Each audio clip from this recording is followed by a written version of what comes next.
Welcome to Seattle Unity, and thank you for bringing your body and soul and attention to this hour.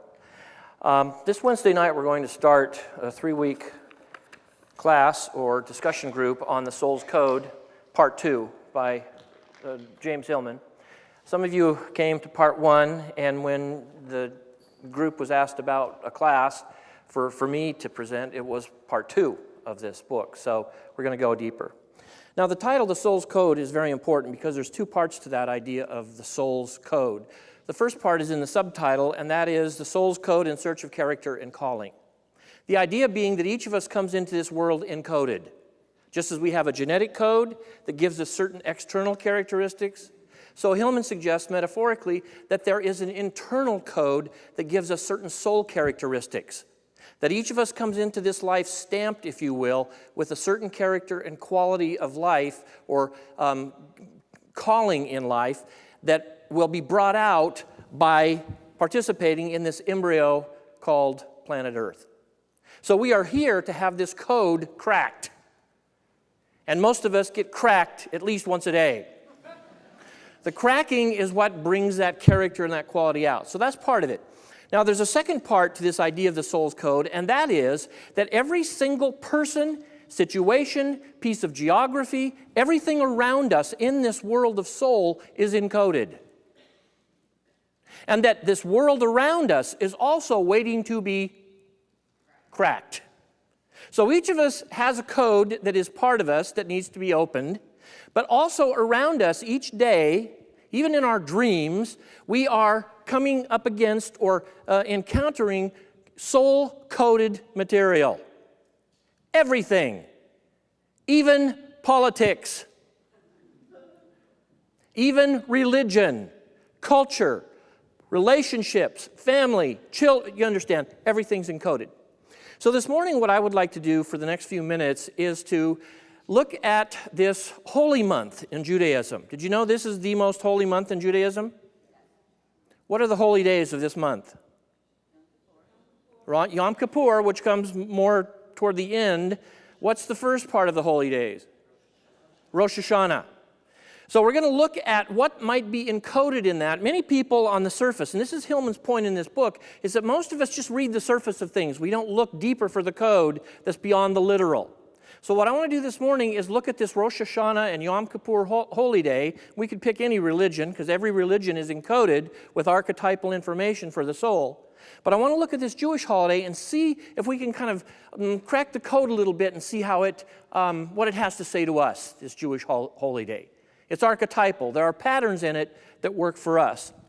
And the way I want to do, or the way I want to explore this Jewish holy day is to start by telling you part one of two different stories. This is going to be a kind of before and after story.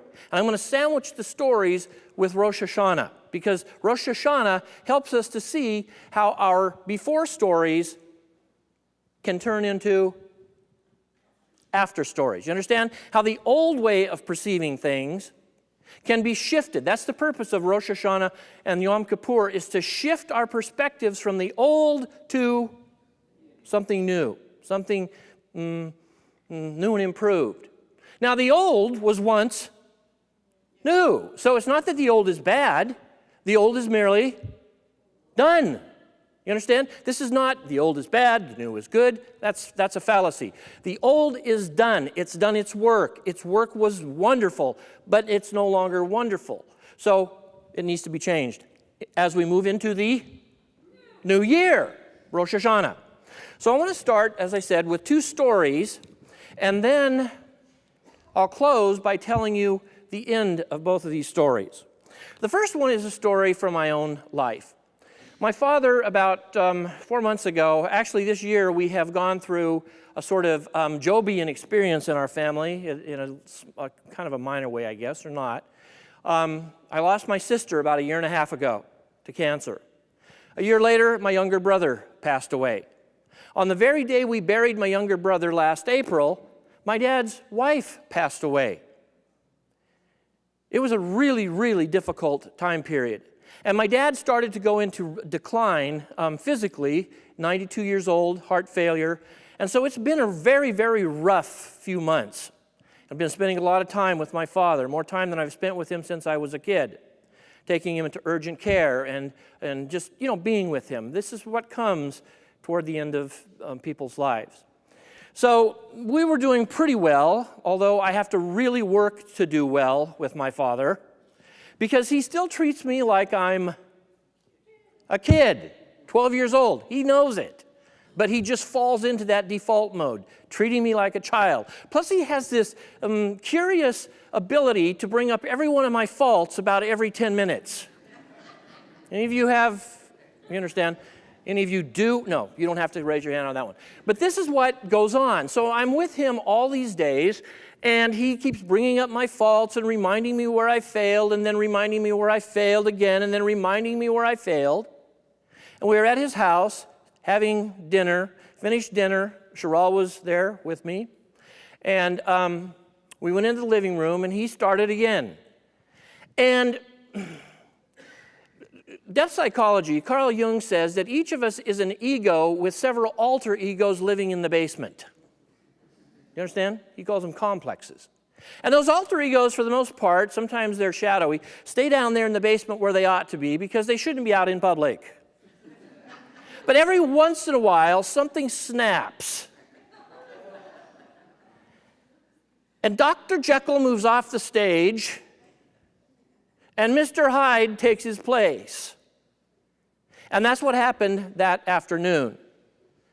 That part of me that tried to just keep it down moved away, and that monster that lives in the basement came out and snapped at my father in a way that a part of me was watching me. Have you had that experience? Going, whoa, there's a lot of anger there.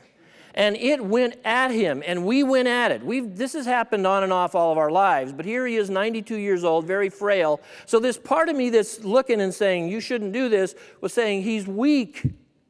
He doesn't deserve this. But the part of me that didn't give a damn just went at him. You understand? This is old behavior. I'll tell you later what happened. The second story is this. This comes off of Facebook. Some of you may have read this. Eddie Watkins Jr., song was sung by him. How many of you know who Eddie Watkins Jr. is? Amazing musician, black musician, and I'm emphasizing that because it's important to this story. He's now in Florida. And Eddie Watkins Jr. wrote this post on Facebook in September, just about 3-4 weeks ago. Here's his post. I'm going to read part 1. It begins, "Am I a racist? Don't think so. Maybe a little. Are you?" And here he tells a story. "While stopping for fuel on our way back from Unity Church of Creative Living, where I serve as musical minister, and Mary Ann works with the children's ministry, I had a profound realization. The gas station where we stopped was deep in the Ocala National Forest, where you occasionally see Confederate flags and bumper stickers.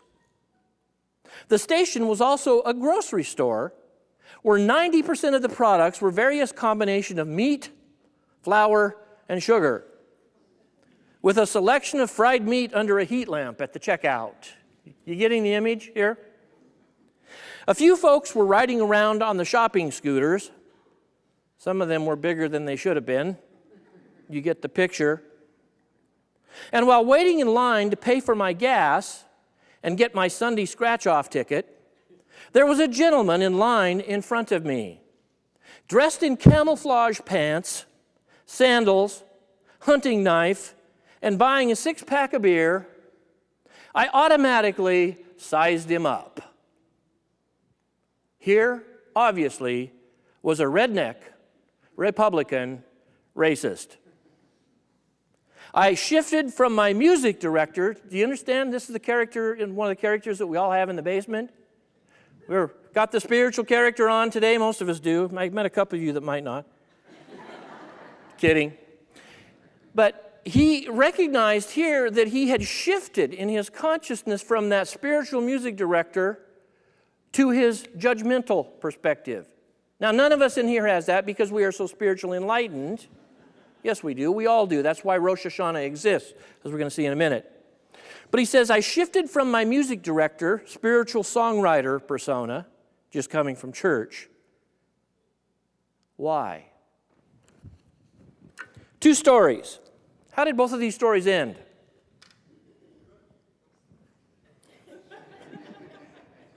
Good.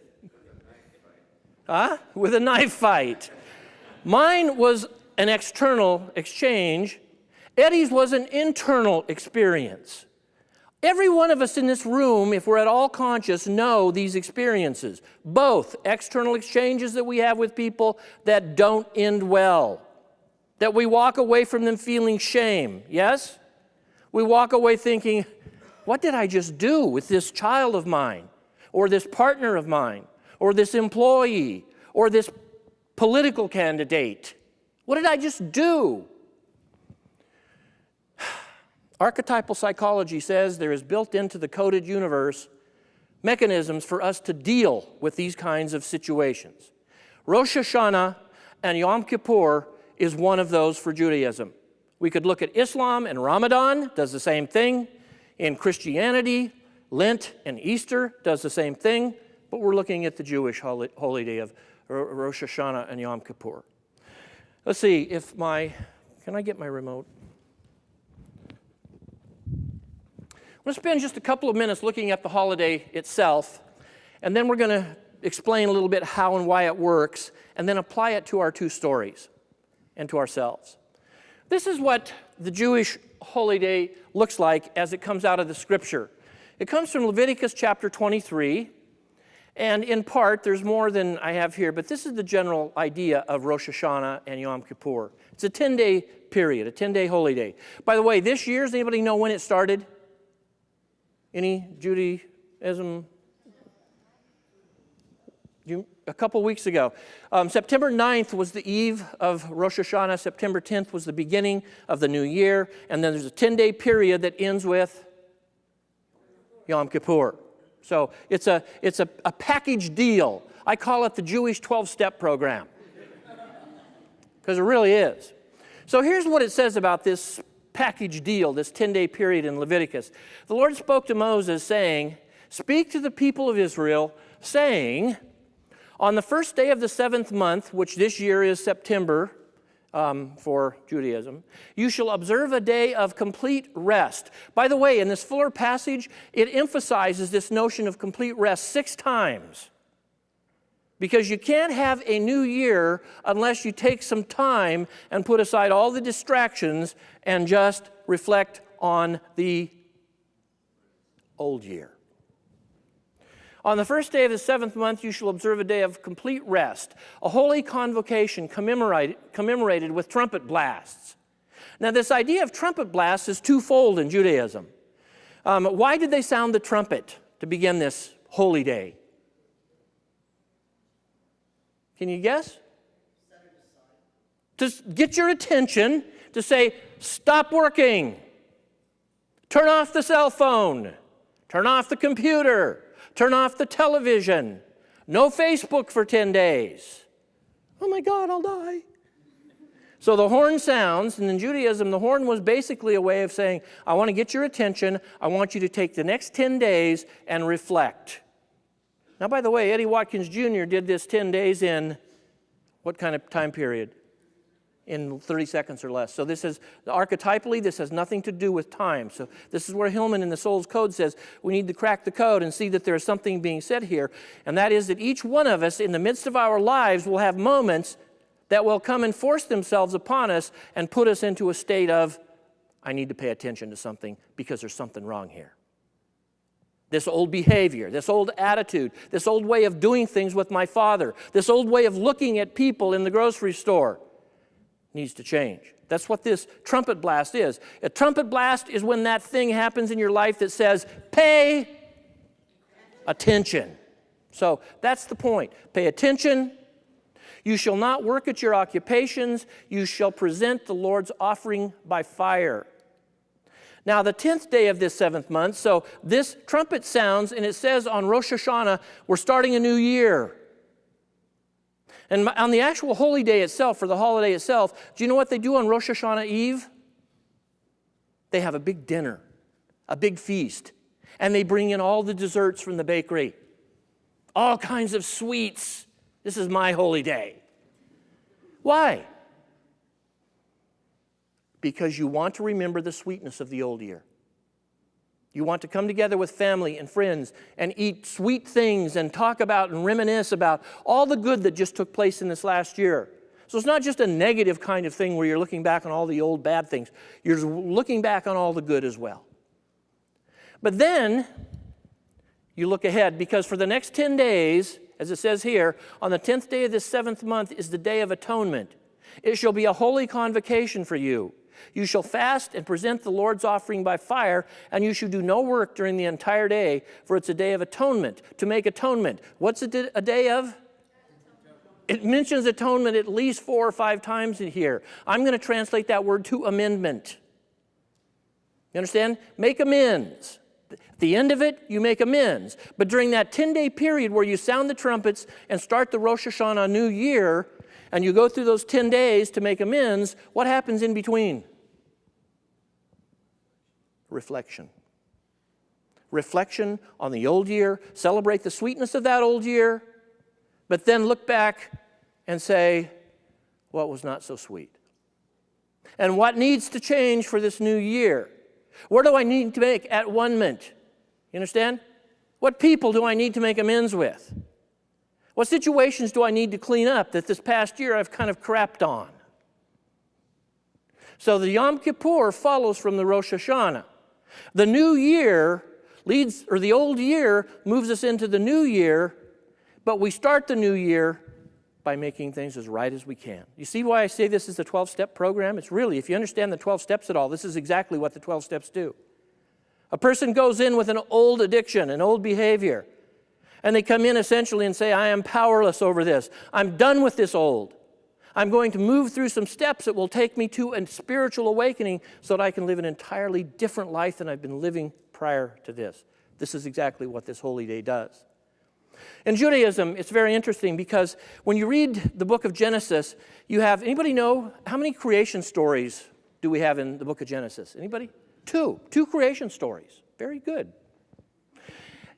And what's the purpose of those 2 creation stories?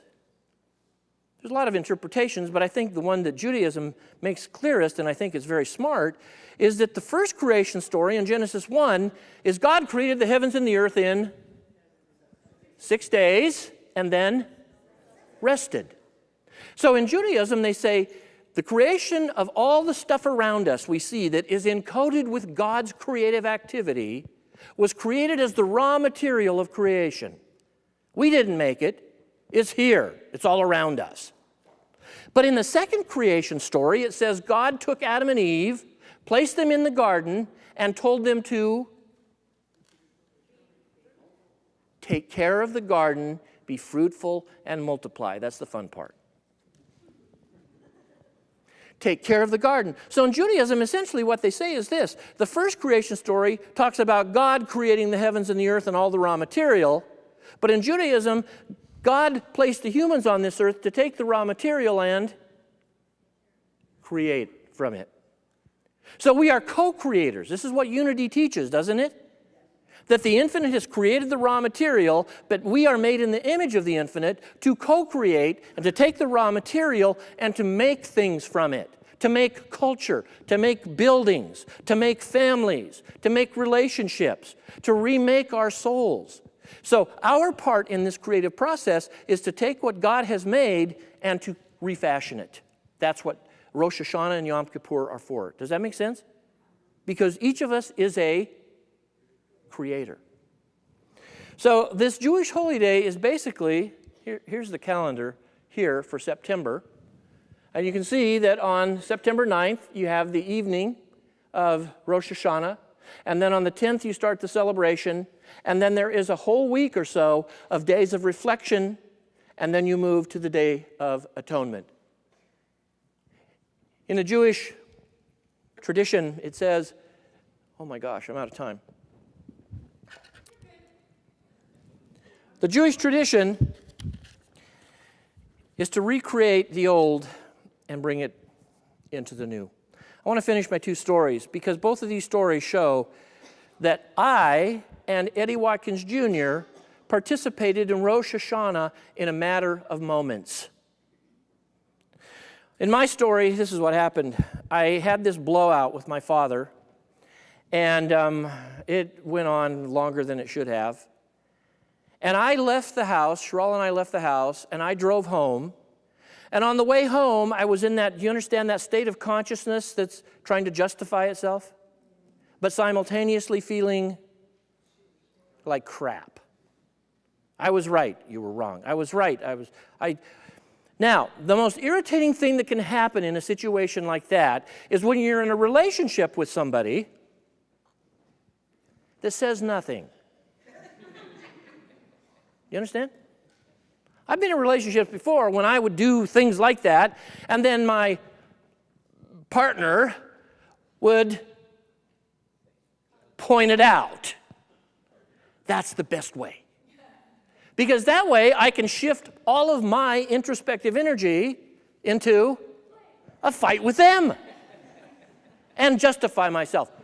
But Cheryl's not that way, usually. She's like silent, and I'm sitting there thinking, say fucking something. Blame me, attack me, do something. No, she just let me stew in my own juice. So I got home that night and I reflected and I pondered and I went through all, the process. I went through the Rosh Hashanah on the chart, 10-day process that evening. And by the end of the evening, I thought, I've got to write an email and apologize to my father.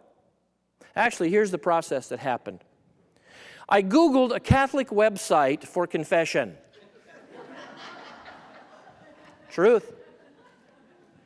And I got this online website for confession that is amazing. It asked, what was your sin?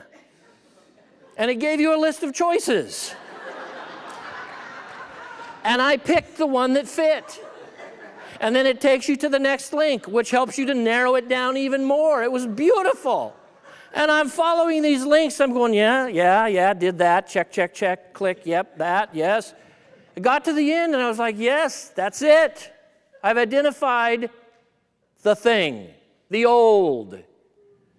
And then I clicked the link and it said, say 8 Hail Marys and 2 Lord's Prayers. Do you know what I did? I did. My mind said, this is stupid. I'm not a Catholic. This is stupid. But my spirit or my soul said, maybe the fact that this has been going on for several centuries and that it works might have something to it. Just do it. I did it. I felt a sense of relief. I wrote the email. The next day, I went to visit my dad. We walked in the house. I said, I'm sorry. He gave me a big smile and a hug. And he said, every once in a while, it's good for each of us to get pissed off. That's Rosh Hashanah and Yom Kippur in a 24-hour period. Does that make sense? This is the way it works. This is archetypal. This is what Hillman talks about in the Soul's Code, is that if we can stop seeing the literal around us and start reading through it and seeing through it, we can be living a soul life every moment of the day, especially in those moments that we find ourselves failing the worst. I'll close with Eddie Watkins Jr.'s email or Facebook conclusion. You remember the scenery? He's in a store in the backwoods of Florida. There's a redneck with a knife, right? A redneck racist Republican with a knife and camouflage pants sitting in front of a counter with meat products under a heat lamp. And here's what he says after he paints this picture. He says, suddenly, this beautiful brown child, maybe 5 years old or so, came up to this man and wrapped her arms around his leg. She looked up at him with the most gorgeous brown loving eyes and said, Daddy, can I have your wallet? In that instant, I got to look in the mirror and ask, who's the racist? Moments later, a black woman and a smaller child joined them in line. Here was an American family living life in a poor rural town in central Florida. I decided at that moment to do a message on the Michael Jackson song. Anybody want to guess? Man in the Mirror, which he did in Unity of Delaware, Ohio, last week, I think. The universe is doing the work for me. All I have to do is pay attention. This is Rosh Hashanah. My preconceived notions or prejudices were shattered and my reality changed. Eddie Watkins Jr. experienced Rosh Hashanah and Yom Kippur in a few seconds in a grocery line. He realized that when we sit around and we talk about them, it's them, it's their fault. If they wouldn't, then we wouldn't, and it's all them. The people who read this post, I don't know how many hundred likes there were on this post. You know why? Because Eddie Watkins Jr. told his story, his problems. Instead of projecting it, he reflected on it. And one of the things we need to do in our unity churches, our New Thought churches, is to get back to the New Thought movement, which is to stop looking out at all of those people out there as being the ones to blame and look in the mirror and take care of my own shit. You understand? Because you know what I found myself doing as I read this? I didn't have to get defensive. When people attack me and tell me I shouldn't have voted this way or I shouldn't be thinking this or whatever the issue is, the moment you tell me that, you know what I do? I put up a wall. But when a man comes along and says, I'm the one, and here's what I've done to change it, then I can stand there and look at it and ask the question, am I the one too? I'm not threatened. It's his confession, it's his story. That's what Rosh Hashanah is set aside for in Judaism, is for each of us to sit down and not look out at the other, but to sit down and spend 10 days looking in the mirror, and at the end of that session, go out and make amends wherever we have found a place where something's broken. I'm done. Sorry about going late.